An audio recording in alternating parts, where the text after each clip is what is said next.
does average order value affect conversion rate? This is such a fundamental thing to understand to grow your business. I pulled out my whiteboard to answer it for you. So yes, it does, and here's why. I usually have a rule of 2, okay? And the rule of 2 means you multiply your average order value by conversion rate, and it should equal at least 2 before you run ads. And even if you're not planning to run ads, this is a good sign that your business is ready to grow, however you choose to really scale and grow your business. So let's look into what that exactly means. Let's say that you have an AOV of $100. So on average, when someone buys something on your website, they spend $100. If you have a conversion rate of 2%, then that would equal 2, and you would meet the rule of 2. $100 times 2% is 2. And in practical terms, that's something that we call revenue per session. It means on average, every time someone lands on your website, you make $2, given that 2% of them will convert. So out of every 100 website visitors, 2 will purchase. And when they do, they will each spend $100. So that's what our revenue per session is, and that's where the rule of 2 comes from. So AOV and CVR absolutely affect each other. If you have an average order value of $1,000, that is way more expensive than $100, so you will likely have a lower conversion rate.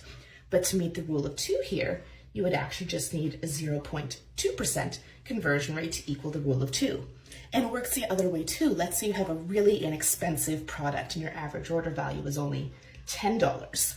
A 2% conversion rate on $10 wouldn't be good at all. You would want a conversion rate more like 20%, which would make sense. Your item is so cheap, why wouldn't people buy it? In order to meet our rule of 2. Now in your question, you told me that your average order value is $4,057 and that your conversion rate is 0.22%. So when you multiply those together, you actually get 8.93. It means on average, when someone lands on your website, you make almost $9 given this conversion rate and that average order value. So not only do you meet the rule of 2, you really exceed it. Your business is ready to scale.